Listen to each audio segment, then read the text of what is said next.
Hockey का जिक्र आए और ध्यानचंद का जिक्र ना हो, ये मुमकिन ही नहीं है।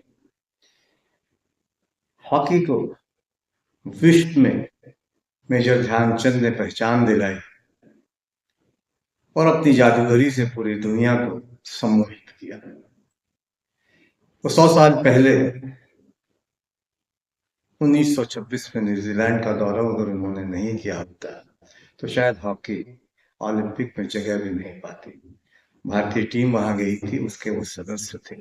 भारतीय टीम का वो दौरा बहुत ऐतिहासिक दौरा था। इसलिए जब ध्यानचंद का जिक्र आता है तो फिर वो 1926 का वो दौरा याद आ जाता है। और फिर 51 साल पहले 1975 में उसी न्यूजीलैंड की धरती पर जब भारत ने विश्व कप जीता था तो उस एक खिलाड़ी की याद आनी भी जरूरी है जिन्होंने ध्यानचंद की विरासत को आगे बढ़ाया था। यूं तो दुनिया ने अशोक कुमार के नाम से जानती है, लेकिन वो अशोक ध्यानचंद है, ध्यानचंद के पुत्र, ओलंपियन, विश्व विजेता टीम के सदस्य और अर्जुन अवार्ड भी उन्हें मिला है। उनकी गायकी का भी उनकी गायकी को भी मैं नजदीक से जानते हो, बहुत अच्छा उनका गीत गाते हैं, गुनगुनाते हैं। तो जाहिर है कि एक कलाकार भी उनके अंदर है। वो एक मैदान पर भी वो एक कलाकार है और जीवन में भी उनके अंदर एक कलाकार है जो जिंदगी को अपने तरीके से जीता है। 1975 विश्व कप में उनके गोल ने भारत को चैंपियन बनाया था। चैंपियन बनाने में बड़ी भूमिका अदा की। आज हम अशोक कुमार का जिक्र करेंगे और उनकी पीड़ा का भी जिक्र करेंगे, क्योंकि ध्यानचंद को अभी तक भारत रत्न नहीं दिया गया है। लेकिन उससे पहले एक गुजारिश, एक निवेदन है कि अगर अभी तक आपने बादक बामुलाजा को सब्सक्राइब नहीं किया तो उसे सब्सक्राइब कीजिए, लाइक कीजिए और ज़्यादा से ज़्यादा शेयर कीजिए, ताकि हॉकी से जुड़े किस्से, रिकॉर्ड्स, कहानियां आप तक ज़्यादा से ज़्यादा पहुंचे। और बेल आइकन जरूर दबाएं, इससे आप हमारे यूट्यूब चैनल से फौरन जुड़ जाएंगे और हमारे किसी भी नए वीडियो की जानकारी आपको फौरन हो जाएगी। और अगर आप हमारा ये वीडियो फेसबुक पर देख रहे हैं तो हमारे फेसबुक पेज को लाइक करें, शेयर करें और फॉलो करें। बातों को पूरी तरह समझनी है तो वीडियो में अंत तक जरूर बने रहें। आदाब, नमस्कार, मैं फजल इमाम मलिक। ध्यानचंद के बेटे हैं अशोक कुमार, अशोक ध्यानचंद। हॉकी उन्हें विरासत में मिली। आज भी हॉकी को लेकर एक अलग तरह की दीवानगी हुई।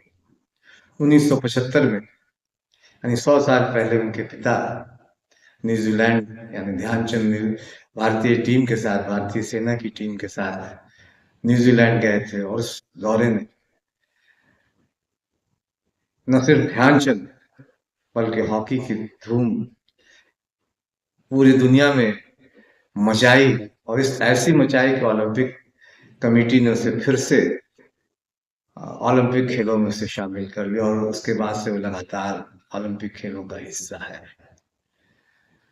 51 साल पहले यानी 100 साल पहले ध्यानचंद भारतीय टीम के साथ, भारतीय सेना की टीम के साथ न्यूजीलैंड गए थे और करीब आधी सदी आधी सदी पहले यानी 1975 में, एक सदी पहले ध्यानचंद गए और आधी सदी पहले अशोक ध्यानचंद भारतीय हॉकी टीम के साथ गए और भारतीय हॉकी टीम विश्व चैंपियन बनकर लौटी थी। वो आखिरी विश्व कप का वो आखिरी वो विश्व कप हमने तब आखिरी बार भारत ने आखिरी बार विश्व कप 1975 में जीता था। उसके बाद से विश्व कप तुम नहीं जीत पाए। तो जाहिर है कि न्यूजीलैंड उन 100 साल पहले भी हमारे लिए बहुत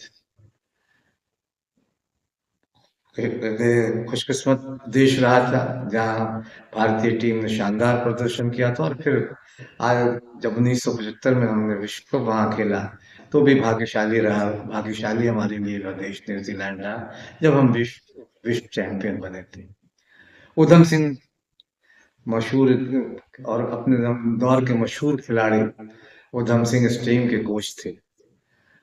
जिस होटल में ये लोग ठहरे हुए थे, किस्सा बहुत मशहूर है कि जिस होटल में ये लोग ठहरे हुए थे, वहाँ एक बुजुर्ग महिला उधम सिंह से मिलती है और फिर हॉकी के उन दिनों को याद करती है, यानी ध्यानचंद की जादूगरी स्किल, उनके ड्रिबलिंग, उनके गोल करने की क्षमता का जिक्र उनसे करती है।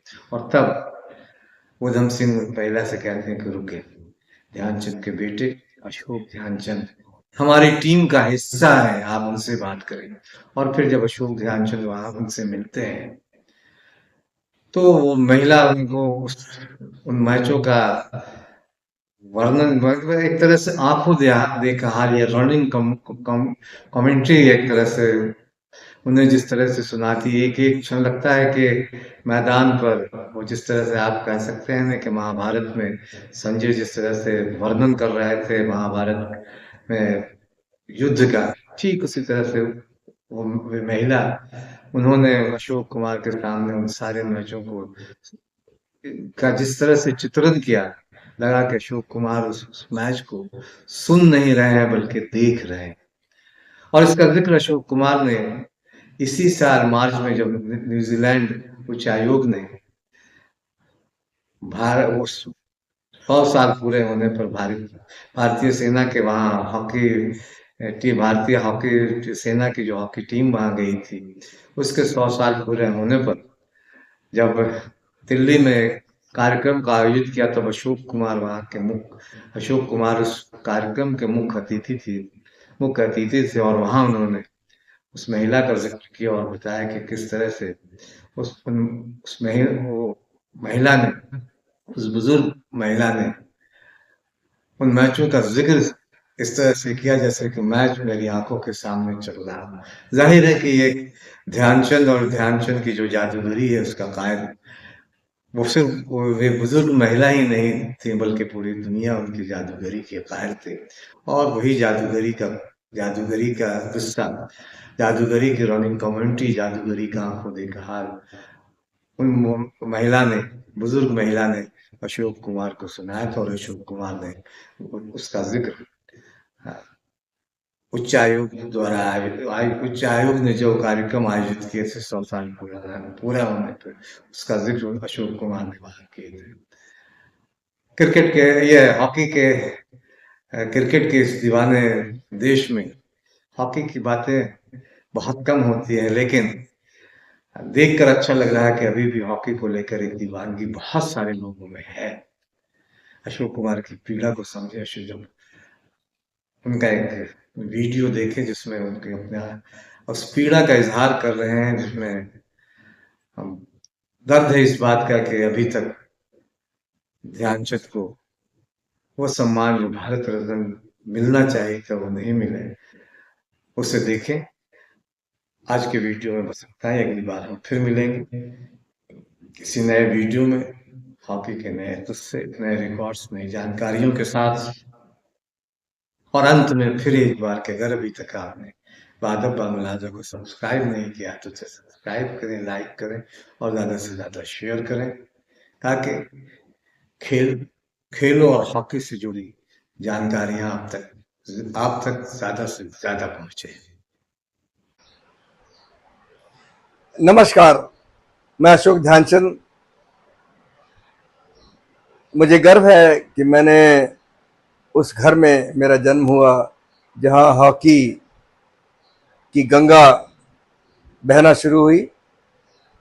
मेरे पिता मेजर ध्यानचंद जो एक सिपाही के रूप में आर्मी भर्ती हुए, उन्होंने हॉकी खेलकर, हॉकी के द्वारा एक नई ऊंचाई प्राप्त करी। और वो ऊंचाई कोई छोटी मोटी नहीं थी, वो ओलंपिक खेलों की ऊंचाई थी। उन ओलंपिक खेलों में उन्होंने मेडल हासिल किए और उस परिवार के सदस्य होने के नाते मेरा रुझान, मेरा इंटरेस्ट भी हॉकी में बढ़ता चला गया। जो बचपन में होता है, अक्सर जिस चीज़ को बालक बच्चा देखता है उसी की तरफ आकर्षित होता है। मैं भी हॉकी खेल की तरफ आगे बढ़ा हूँ। घर में आने वाले लोगों की बातें सुनना, हॉकी के बारे में जानना, तो ये चीज़ें मेरे उस बाल सुलभ जीवन के अंदर, जो बालकपन होता है उसके अंदर शामिल होती चली गई। और मैंने भी हॉकी खेलने का धीरे धीरे कोशिश करनी शुरू करी। खेलते खेलते इंटर स्कूल, इंटर कॉलेज बढ़ता चला गया और 1956 में जब मेरे पिता पद्म भूषण जिस साल में मिला था, उसी साल उनका रिटायरमेंट आर्मी से होता है और वो रिटायर होकर मेरठ से झांसी आते हैं। झांसी उनकी कर्मस्थली बनती है। यहाँ पर बच्चों को वो सिखाना शुरू करते हैं, लेकिन कुछ टाइम के वक्त के बाद ही वो दिल्ली निकल जाते हैं। राजकुमारी अमृत कौर स्कीम, जो उस वक्त की स्पोर्ट्स स्कीम होती है भारत सरकार की, उसमें शामिल होते हैं। हम लोग झांसी में ही रुकते हैं। और जैसा मैंने आपसे कहा कि हॉकी एक बहुत प्रचलित गेम था, बहुत प्रचलित गेम रहा है, जिसका कि रिकॉर्ड एक दुनिया में रिकॉर्ड है। 8 गोल्ड मेडल ओलंपिक के हासिल करना कोई हंसी मजाक की बात नहीं है। भारत की टीम ने 8 ओलंपिक के अंदर 8 बार गोल्ड मेडल हासिल किया, 1 बार सिल्वर हासिल किया, 3 बार ब्रॉन्ज हासिल किया। तो एक बहुत अच्छा है इसका एक हमारा इतिहास रहा है हॉकी का। तो एक इस खेल के लिए सभी लोग बड़े आतुर हुआ करते थे किस तरह हॉकी खेले। कहीं ग्राउंड में होती थी, हॉकी खेलते थे हम सभी।